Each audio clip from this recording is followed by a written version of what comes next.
Bon, merci beaucoup pour cette journée aussi à Yann. Et je suis très heureuse d'être là, d'être embarquée dans ce projet, même si je suis arrivée tardivement. Voilà, l'avènement d'une science de la psyché, un espoir politique. J'aimerais bien commencer par une introduction historique, c'est-à-dire que je pense que quand on regarde les choses, Yann a très bien posé le problème, qu'est-ce qui se passe, comment comprendre ce qui se passe, et je vais proposer une façon de voir ce qui se passe. Donc, sur un plan historique large, où je propose 3 temps pour la psychologie. Un premier temps, on pourrait se demander comment il se fait que, malgré le fait que la psyché ait été pensée depuis l'Antiquité, en tant que telle, avec le mot psyché, par exemple chez Aristote, 4 siècles avant Jésus-Christ, comment ça se fait que tout d'un coup, dans l'histoire de la pensée, a émergé la nécessité de nommer un champ, le champ de la psychologie. La première occurrence du mot est au XVIe siècle. Comment ça se fait qu'on a fait 20 siècles sans le mot psychologie, là, avec le mot psyché, tout d'un coup, il y a eu la nécessité d'avoir ce mot psychologie.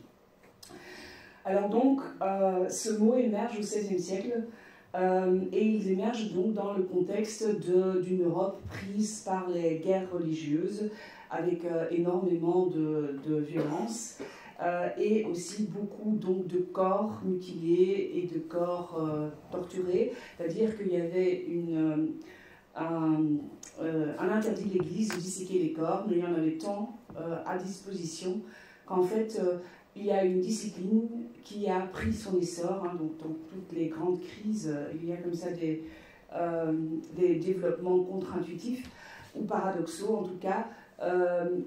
Au XVIe siècle, nous voyons une figure comme Vézal à Bruxelles qui fait des atlas anatomiques qui peuvent avoir quelque chose d'aussi fracassant que les images de neuroimagerie qu'on a à ce moment-ci. Et donc ces images, je vais peut-être d'abord vous les montrer, vous voyez, sont parfois même encore à la potence, sont tellement fracassantes que quelque chose vacille. Vous voyez combien l'humain est sous-tendu par des muscles, et même les dessins montrent les nerfs qui innervent ces muscles. Et depuis le XX siècle, je vous dis, dans toutes les facultés de médecine, Aristote était vraiment la référence. C'était le maître à penser, et mal s'en prenait celui qui s'en prenait à lui. Aristote qui avait dit que en fait, il y a un corps et une âme, et cette âme va insuffler le souffle vital, mais aussi le mouvement au corps. Donc le corps est pensé comme une espèce de glaise informe qui est habité par une âme, et c'est l'âme qui fait bouger le corps. Or, tout d'un coup, vous voyez ces images, et quelque chose quand même ne rime plus avec Aristote. Alors Aristote, c'est quand même la grande figure, on ne va pas l'attaquer comme ça. Mais c'est aussi un temps de contestation religieuse, et nous voyons donc que, voilà Aristote, que certains réformateurs religieux, comme Philippe Melanchthon, commencent par écrire et faire une nouvelle traduction d'Aristote à propos de l'âme, et puis Melanchthon, il va... je pense que c'est lui, oui, c'est lui, voilà. Il écrit donc en 1540 une nouvelle traduction des Anima d'Aristote, et il va dire, ok, c'est juste Aristote, mais je vais juste à la fin ajouter une petite note de bas de page, c'est comme ça que ça commence, il faut faire attention aux notes de bas de page, et il dit, je vais ajouter un nouveau traité d'anatomie. Et le nouveau traité d'anatomie, naturellement, c'est ce traité d'anatomie inspiré par Vézal. Et il faut quand même un peu revoir les choses. Quelque chose d'extrêmement important change de place. Le mouvement qui était donc insufflé jusque-là par l'âme doit bouger de l'âme au corps. Donc ce n'est plus l'âme qui fait bouger le corps, mais le corps, il bouge par soi-même. Même, je vais un peu faire mes slides dans le sens non prévu. Par exemple, René Descartes, plus d'un siècle plus tard, va dire « l'âme ne peut peut exciter aucun mouvement dans le corps, si ce n'est que tous les organes corporels qui sont requis à ce mouvement soient bien disposés. Mais tout au contraire, lorsque le corps a tous les organes disposés à quelques mouvements, il n'y a pas besoin de l'âme pour les reproduire. Donc c'est quand même une révolution. C'est une révolution parce que l'anima, c'était l'âme. Hein? Ce qui bouge, c'est l'âme. Et tout d'un coup, ce n'est pas l'âme qui bouge, c'est le corps qui bouge. Et donc, Melanchthon oppose tout d'un coup une autre vision de l'humain. Il arrive avec une anthropologie dualiste qui divise l'homme en corps et en âme. L'anthropologia, qui fait son apparition au début du XVIe siècle. Et cette anthropologia va être divisée en anatomie, doctrine du corps, et pour la première fois en tant que telle dans l'histoire, psychologia, la doctrine de l'âme. Les fonctions végétatives et sensitives sont attribuées au corps, et à l'âme ne reste que la pensée. Il faut bien comprendre ce mouvement intellectuel. Tout d'un coup, l'âme, qui était une évidence, et qui s'appelait anima, change d'essence. Ce qui fait mouvoir le corps va de l'âme au corps. En contre-coup, quelque chose probablement d'horrible apparaît. C'est quoi l'âme? On ne sait plus ce que c'est l'âme. Et donc l'âme apparaît comme une pétition de principe. Par rapport à cette âme menacée, on va sauver l'âme et on va dire, bon, elle ne bouge plus, mais il ne lui reste que la pensée. On va lui donner la pensée. Donc, la psychologie, le mot vient en contrepartie, en contre-mouvement d'une énorme avancée en biologie, notamment en anatomie. Alors, un autre réformateur, Rudolf Snellius, écrit en 1595 un texte décisif. Et vous allez voir ce qu'il écrit. L'âme raisonnable de l'homme est la pensée, qui, conjuguée au corps, parachève l'homme. Donc la pensée est la caractéristique de l'âme. Les choses physiques plus proches des corps naturels, qui se meuvent naturellement, possèdent une étendue et à cause de cela occupent un lieu. C'est pourquoi les propriétés géométriques conviennent au corps naturel et, comme des parties différentes, sont dans des lieux différents. C'est très chouette de lire dans un texte comme ça, métapsychique, hein, quelque chose de très, très prosaïque, en latin. Hein, donc, ils sont devant, derrière, au-dessus, en dessous, à gauche et à droite. Et alors, l'âme, la faculté de l'âme rationnelle est la pensée ou la volonté. La pensée est la faculté de l'âme de discourir et de penser à propos des choses qui sont et ne sont pas. Penser à propos des choses qui sont et ne sont pas, si vous y réfléchissez, c'est l'imagination. Donc l'âme est sauvée du côté de la pensée, du discours, de la volonté et de l'imagination. On a sauvé l'âme au XVIe siècle et on a même fondé une discipline, une doctrine, la psychologie. Donc la métaphysique d'Aristote est rompue. L'homme est conçu non plus comme un composé de matière et de forme, mais comme un corps étendu dans l'espace et une âme pensante. Ça, je vous l'ai déjà proposé. Deuxième temps de cette évolution, le 19e siècle. Se passe quelque chose au 19e siècle, des progrès de la physiologie, des distinctions entre les nerfs sensoriels et les moteurs dans la moelle épinière, la nature électrique de la contraction musculaire, une énorme explosion de connaissances au niveau de la physiologie. Et en particulier, deux personnes qui vont à nouveau troubler le jeu, c'est-à-dire Broca et Wernicke, qui vont localiser la parole dans le cerveau. Et donc, même la faculté de l'âme de discourir n'est pas une prérogative de l'âme, mais doit être attribuée au corps et notamment au cerveau. Donc il y a un nouveau problème. On avait sauvé l'âme, on lui avait dit, ok, on va lui donner la pensée, le fait de discourir, l'imagination, et le fait de discourir, ça tremble à nouveau, hein, puisque voilà qu'arrivent les centres de la parole. En contrepartie, à la même époque, il va y avoir des physiologistes, des médecins, comme Hermann von Helmholtz, qui va par exemple dire « La mémoire, l'expérience et l'habitude sont des faits dont les lois doivent être recherchées et dont on ne doit pas se débarrasser, explained away, parce qu'elles ne peuvent être réduites aux lois connues de la stimulation nerveuse.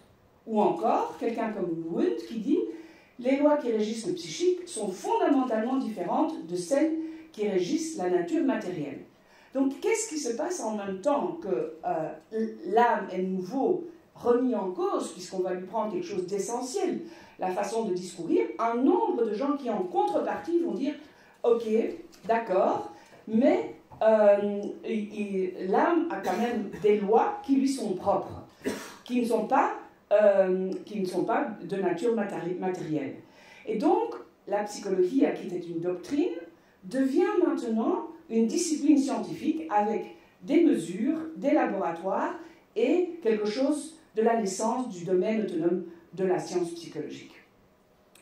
Donc, un deuxième temps qui va, de doctrine, va établir la psychologie comme une discipline scientifique.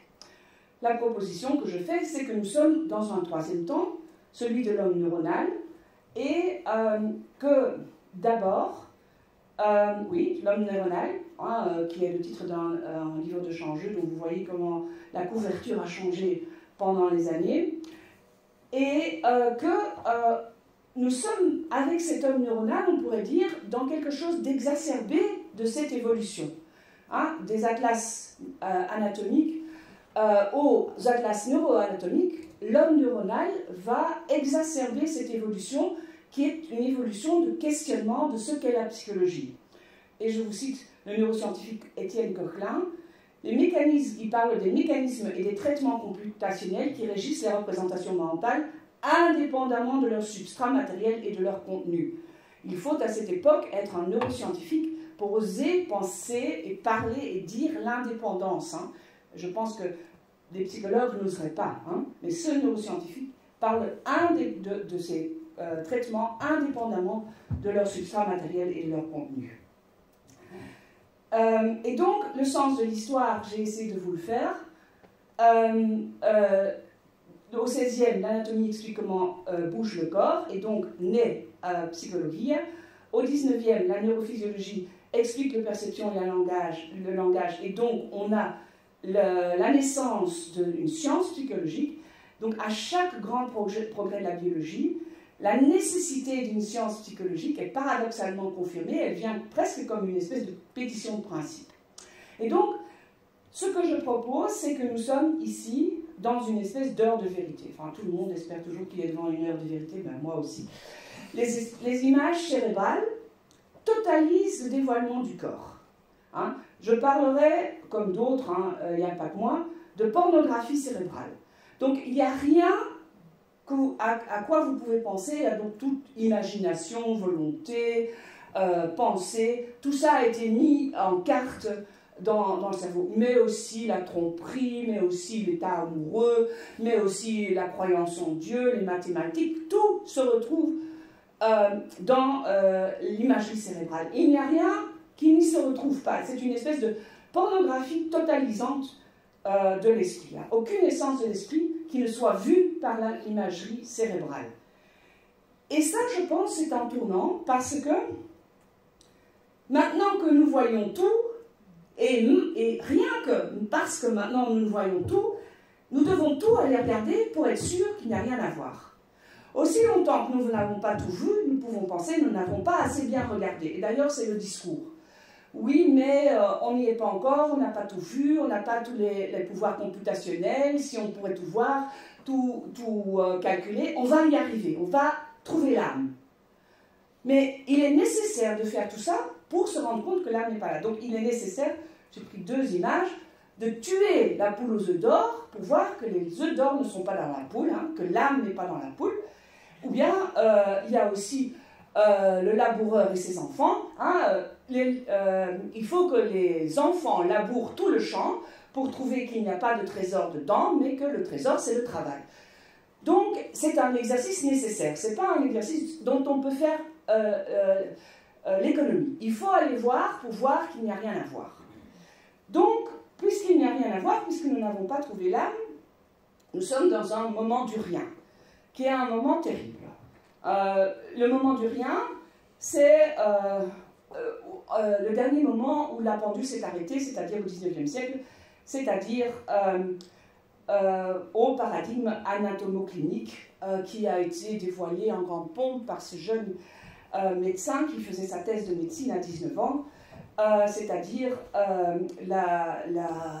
le paradigme anatomopathologique du syphilis, dont il a pu démontrer que c'était en fait dû à une inflammation de l'arachnoïde.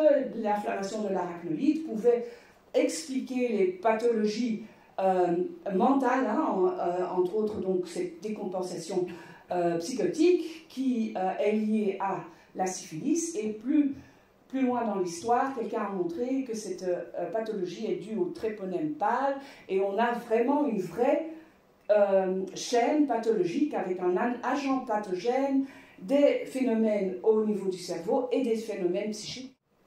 Alors, cette heure de vérité, comment est-ce qu'il faut peut-être la penser? C'est une heure de vérité entre le remplacement par la neurobiologie, mais c'est pas parce qu'on va bien expliquer pourquoi ça ne vaut pas que ça va s'arrêter parce que c'est complètement impossible, ça implose. Ou quelque chose a un fondement complètement différent, donc comme on a vu dans les logiques de l'histoire, un fondement spécifique et autonome d'une science de la psyché. Et donc, je pense que c'est vers là qu'on tend. Moi, je ne suis pas optimiste en rien, ni en le champ de la prise en charge mentale, ni en l'humanité. Mais disons que après ma mort ou après X générations de morts, vers où on pourrait tendre, c'est quand même ce constat par rapport au biologique, le même constat qui a pu se faire par rapport aux atlas neuroanatomiques de Vézal, c'est que le corps ne peut être lu. C'est-à-dire, si vous voyez un petit peu les modèles neurobiologiques, ils sont naturellement multiconnectés, multidirectionnels, multidynamiques. On ne peut pas le lire, on peut pas. C'est comme si vous ouvriez une boîte de fuseaux avec des fils partout. Ça ne se lit pas à partir des fuseaux et des fils. Il faut une perspective, il faut voir où ça va et par où ça passe. Il faut une perspective sur le corps. Ça ne se lit pas à partir du corps. Il faut une perspective sur le corps. Il faut une interprétation de ce corps. Et alors donc, à partir de ce besoin d'une perspective sur le corps, plutôt qu'à partir du corps, je pense que c'est cette dynamique-là qui, comme le cerveau ne s'interprète pas par soi-même, a un pouvoir à s'attirer, a besoin de paradigmes, de cadres interprétatifs, et je pense que c'est là que se situe ce dialogue qui me tient tant à cœur, et à cœur aussi probablement, entre neurosciences et psychanalyse. C'est-à-dire que, puisque ça ne se lit pas par soi-même, la psychanalyse, qui est quand même une discipline informée de l'intime du sujet, apporte une interprétation. Et dans cette interprétation, différents aspects fonctionnels neurophysiologiques, je vais en donner un exemple, d'une même structure anatomique, trouve une cohérence grâce à une lecture à partir du mental. Le mental peut, par certains concepts, apporter une simplification dans cette multiconnectivité. Et ce qu'on voit, c'est que la façon dont le mental apporte une simplification, une interprétation, c'est que c'est toujours grâce à une grille historisante. Je vais vous donner un exemple. Quand on déploie cette perspective, on constate que les dynamiques basculent en fait du cyclique à l'historique du corps au sujet. Donc ça c'est un peu abstrait, mais je vais pas vous expliquer tout ça, mais je vais juste essayer de vous dire comment, par exemple, différents exercices que j'ai faits. Par exemple, ne regardez pas trop le dia, mais par exemple, le système NASDA, mésolimbique dopaminergique, il est un tout petit peu moins étudié maintenant, mais disons il y a 5-10 ans, il était étudié partout. Et le NASDA, il est fantastique. Si vous êtes dans un laboratoire spécialisé dans l'attention, le NASDA, c'est le centre de l'attention. Si vous êtes dans un laboratoire spécialisé dans la motivation, le NASDA, c'est le centre de la motivation. Dans le rêve, c'est le centre du rêve. Dans la psychose, c'est le centre de la psychose. Dans le plaisir, c'est le centre du plaisir. Dans l'addiction, surtout ça, c'est le centre de l'addiction. En fait, nommer quelque chose, et c'en sera l'épicentre.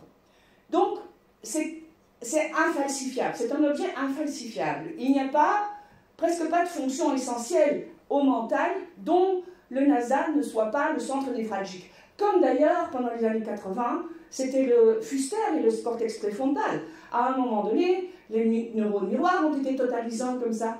Nous avons des modes, le cerveau reptilien de MacLean, nous avons des modes. Et donc, tout autant, il y a des modes en neurophysiologie, et le NASDA est une mode, elle est un peu passée maintenant. Nous en sommes au modèle prédictif, mais c'est une mode avec laquelle on peut tout expliquer, et donc on ne peut plus rien expliquer. Et donc, une façon de donner une explication cohérente, simplifiante, qui permet un tout petit peu de faire sens, je l'ai par exemple proposé avec le fait que, oui, c'est le centre de la pulsion, parce que quand une pulsion vient, il y a cette activation dopaminergique, et puis de la satisfaction. Quand une satisfaction vient de façon non prédite, il y a tout d'un coup un pic de dopamine qui va revenir la prochaine fois qu'on est dans la même situation. On va mettre tout le corps sous tension. Lacan dit que c'est ça le corps, c'est cette jouissance, cette tension, et qui va marquer cette situation comme une situation mémorable et induire une compulsion de répétition. Et donc, que tout ça puisse être la même structure fait sens parce que, par exemple, tout ça est aussi ce que, par exemple, Lacan a appelé la jouissance. Il y a une compréhension, une simplification autour de ce concept qui se déploie en une petite histoire. Vous avez entendu, l'enfant a faim, la maman a faim, pulsion, la maman vient pour le nourrir, événement. Donc événement de satisfaction, prochaine fois que maman vient, tension, corps mis sous tension, et compulsion de répétition va créer à nouveau. Donc la grille que impose par exemple une lecture psychique des phénomènes biologiques, et en particulier psychanalytiques, est une grille historisante. Je ne vais pas faire la même histoire pour les processus primaires et secondaires, mais quelque chose de parallèle peut être fait. Ce que j'ai envie de dire, c'est que les processus cérébraux sont cycliques. Ils ont, comme avait dit Snellius, une extension, une étendue dans l'espace, la res extensa, avec des coordonnées spatiales de départ et de fin. Ce qui est à gauche, ce qui est à droite, ce qui est au-dessus, ce qui est en dessous. Ils n'ont pas d'extension dans le temps. Il n'y a pas de point de départ ou de fin déterminable. Du côté du biologique, c'est cyclique. C'est la question, qui venait d'abord, la poule ou l'œuf? Le temps est cyclique et les effets de séquence, ce qui vient d'abord et ce qui vient après, ne sont pas importants parce que c'est cyclique. Ce sont des dynamiques cycliques. Les processus mentaux, par ailleurs, sont historiques. Ils ont une extension dans le temps. Il y a des points repérables de début et de fin. C'est événementiel. Il y a un événement inaugural. Le temps est historique, les effets de séquence sont importants. Qu'est-ce qui venait avant et qu'est-ce qui venait après? Et ils n'ont pas, par ailleurs, d'extension dans l'espace. Leurs corrélats neuronaux sont des oscillations d'oscillations neuronales, donc pas localisables. C'est des oscillations, et puis il y a, par exemple, pour faire simple, une oscillation top-down d'un stimulus. D'une préhension d'un stimulus et bottom-up d'un stimulus. Et il y a prise de conscience quand il y a un handshake, une prise de main entre les deux. Donc, ce sont des oscillations d'oscillation entre deux. Donc, ils ne sont pas localisables. Et donc, le modèle qu'on peut un peu mettre l'un à côté de l'autre, le modèle anatomo-clinique a une étendue dans l'espace. Les choses physiques plus proches des corps naturels possèdent une étendue. Et les modèles dynamiques, les choses mentales possèdent une étendue dans le temps. Anatomo-cliniques, ils sont localisables dans l'espace. Les parties différentes sont en des lieux différents. Ils sont devant, derrière, au-dessus et en dessous, à gauche et à droite. Alors que dans le modèle des dynamiques, les événements sont localisables dans le temps. Des parties différentes sont à différents points temporels. Ils sont avant ou après. Il y a un enjeu central de l'histoire. L'anatomie clinique est délocalisée dans le temps, c'est cyclique, alors que le dynamique est délocalisé dans l'espace, et c'est à cause de ça qu'il faut installer et maintenir un point qui permet le déploiement, un enjeu central de l'adresse, de la relation du lien. Pour le modèle anatomoclinique, un point fixe est pensable, à cause de ça occupe un lieu. Pour le modèle dynamique, le travail, il est continuel et continué. Dans le modèle anatomoclinique, on peut penser à une intervention délimitée dans le temps et l'espace, alors que pour le modèle dynamique, il y a une reprise répétée et en fait sans fin de l'histoire en adresse à quelqu'un. Pour le modèle anatomodynamique, il peut y avoir une acquisition ou une éradication définitive qu'on peut aussi rechercher, alors que pour le modèle dynamique, on peut dire rien n'est jamais acquis, mais rien n'est non plus jamais éradiqué. Et donc, du côté du modèle anatomoclinique, on a une technique des soins, alors que du côté du modèle dynamique, on a une éthique du lien. Bon, ça je vais passer. Et donc, l'heure de vérité est alors le besoin d'une perspective sur le corps plutôt qu'à partir du corps. Pour faire sens du corps, il faut une science historisante. La révolution de l'imagerie cérébrale impose la fondation d'une psychologie du sujet qui soit historicisante. Et donc, ça va mener, à mon avis, ou ça pourrait mener dans X générations, au fondement d'une science propre de la psychologie, hein, qui soit avec une autorité propre. Alors, ce que je vous avais dit, ils n'ont pas d'extension dans l'espace, leurs corrélats neuronaux sont des oscillations d'oscillation. Ce que je n'ai pas dit, c'est que leurs mouvements sont néanmoins contraints par des contingences localisées. Et donc, le point que je veux faire, le dernier, c'est que la biologie contraint, mais n'organise pas. Et donc, le rôle de la biologie est celui de la contrainte, c'est-à-dire qu'on ne peut pas, au niveau psychique, créer ce qu'on veut. On ne peut pas dire « je veux être ça », en tout cas à mon avis, ce sera possible. Pas tout n'est possible. On n'est pas dans le tout. Pas tout n'est possible, mais le rôle de la biologie n'est pas celui de la détermination. La biologie ne dit pas ce qui est possible. C'est-à-dire que rien n'est dit de ce qui n'est pas possible. Donc, le biologique va dire, vous ne pouvez pas être n'importe quoi, vous ne pouvez pas juste imaginer, il y a des contraintes, il y a des limites, mais le biologique ne pourra jamais dire ce que vous ne pouvez pas être. Le médical ne pourra jamais dire ce que vous ne pouvez pas être. Il pourra dire, il y aura des contraintes avec lesquelles vous devrez tenir compte, mais il n'y aura pas de rôle de détermination, il n'y aura pas de rôle de prescription, à mon avis. Donc, l'esprit fonctionne selon ses propres lois qui n'ont pas d'équivalent à la physiologie. Les points de contrainte du corps à l'âme sont, alors à nouveau, ça c'est moi, c'est ma proposition, le signifiant et la jouissance. Le corps impose, donc, pour le montrer avec une image mythique, les tendons d'Achille, c'est les points où l'âme est attachée au corps. C'est, voilà, Tétis est immersé dans le styx, mais il faut bien le prendre par quelque part. On le prend par ses tendons. Ces tendons ne sont pas immergés dans le styx. Et donc, il a un point d'attache, c'est le point d'attache de l'âme au corps, et c'est le tendon d'Achille. C'est le tendon d'Achille. Et par exemple, ce tendon d'Achille du côté du signifiant, là je n'ai pas le temps, mais du côté du signifiant nous rend fondamentalement irrationnels, c'est l'irrationalité, et du côté de la jouissance nous rend fondamentalement enclin à la transgression. Donc il y a deux points qui sont des points de fragilité de l'humanité, la tendance irrationnelle qu'on ne peut pas éradiquer, et la tendance à la transgression. Et donc, je pense aussi que ces structures organisatrices de base, le signifiant et la jouissance, captent des structures temporelles distinctes, tandis que la jouissance retient le signifiant, bien qu'un vestige garde ouvert un avenir indéterminé. J'aurais peut-être pas dû mettre cette phrase parce que ça ouvre tout un autre débat. Juste vous dire que pour moi, il y a le mental qui est un champ propre et autonome, qui est structuré à partir de ces deux points.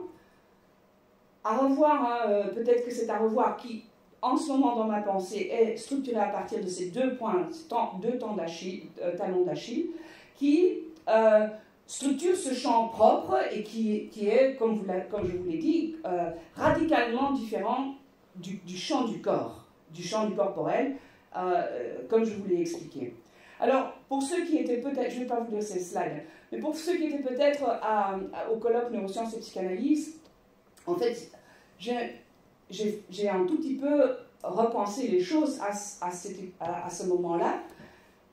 Alors que, par exemple, les points du signifiant et de la jouissance, je les ai jusque-là proposés comme des talons d'Achille, des vulnérabilités avec lesquelles il faut tenir compte, s'il faut penser la psyché de tout un chacun dans la clinique, mais aussi dans l'éthique du vivre ensemble, il faut en tenir compte. La façon dont ça s'est retourné durant le colloque, c'est que ce n'est pas simplement qu'il faut considérer qu'il y a une irrationalité, une tendance transgressive irréductible. Il s'agit déjà, par exemple pour les rationnels, pour le signifiant, de considérer que l'assise sur laquelle l'architecture psychique est bâtie est en forme de sable mouvant. C'est-à-dire que ce sur quoi nous bâtissons l'appareil psychique, et donc aussi le vivre ensemble, est un sable mouvant. Ce n'est pas simplement qu'on sait qu'on peut détraquer, on sait que la base est en sable mouvant. Enfin, c'est ce que je propose. Et pourquoi alors est-ce un espoir politique? Vous allez voir, j'en ai pas tellement d'espoir, mais bon. Pourquoi alors est-ce un espoir politique? Pour moi, un changement de paradigme qui peut venir avec une note de bas de page, d'un modèle, donc d'une technique anatomo-clinique vers une étude du lien, est un changement radical, scientifiquement étayé, pour quelque chose de radicalement différent et de radicalement autonome dans le champ de la prise en charge de l'âme. Et j'ai trouvé extrêmement symptomatique que tout le symptôme, en fait, de ce qui va mal dans le champ de la prise en charge soit comme ça concentré et commence à comme ça hypertrophier du côté du diagnostic. Par exemple, à mon avis, il faut bâtir quelque chose sur l'éthique du lien dont le principe même doit être le non conditionnel, l'inconditionnel, le non conditionné. Donc tout ce que tu as dit, pour mettre en forme tout ce conditionnement préalable ou même dans la prise en charge, c'est symptomatique de quelque chose qui est complètement, on pourrait dire, mal pensé. Et donc il peut aller que catastrophiquement mal. Et je pense aussi que c'est un espoir éventuellement politique pour une éthique des Lumières, mais qui se rend bien compte qu'il n'y a pas d'horizon possible qui serait celui où les humains de bon sens et de bonne volonté se donneront la main. Ça n'est structurellement pas possible. Et donc, tout en ayant les Lumières à l'horizon, je pense que si on part du point que l'irrationnel est fondateur, que ça oblige, que ça contraint, si l'irrationnel est fondateur de ce qu'on est, à un amour inconditionnel et à une certitude sociale. Alors, je viens de la Belgique, et là, la sécurité sociale s'appelle la certitude sociale, et j'aime bien ce mot. C'est une certitude sociale, c'est inconditionnel, c'est-à-dire vous ne devez pas me prouver que vous ne fumez plus, que vous mangez bien, pour avoir droit à votre aide sociale. Donc la certitude sociale, et le transgressif fondateur oblige, là aussi ça demanderait un développement, l'exercice incessant de vérité et de droiture historique. Hein. Et ça obligerait à un exercice continuel, par exemple, de droiture par rapport à un passé de colonisateur, de toutes sortes d'abus et de violences qui se sont faits dans l'histoire, continuellement, une histoire de droiture. Et il n'y a pas de petit profit, on ne peut pas juste passer outre de droiture afin de continuellement traiter ces éléments-là, ces éléments psychiques-là dans le vivre ensemble, afin de limiter le transgressif. Donc l'irrationnel oblige à l'amour inconditionnel, le transgressif oblige à la droiture. Mais dans l'histoire de la civilisation, les lumières à l'horizon se sont à chaque fois finalement éteintes pour se rallumer après. Voilà, le temps des services est furtif. Voilà. Merci.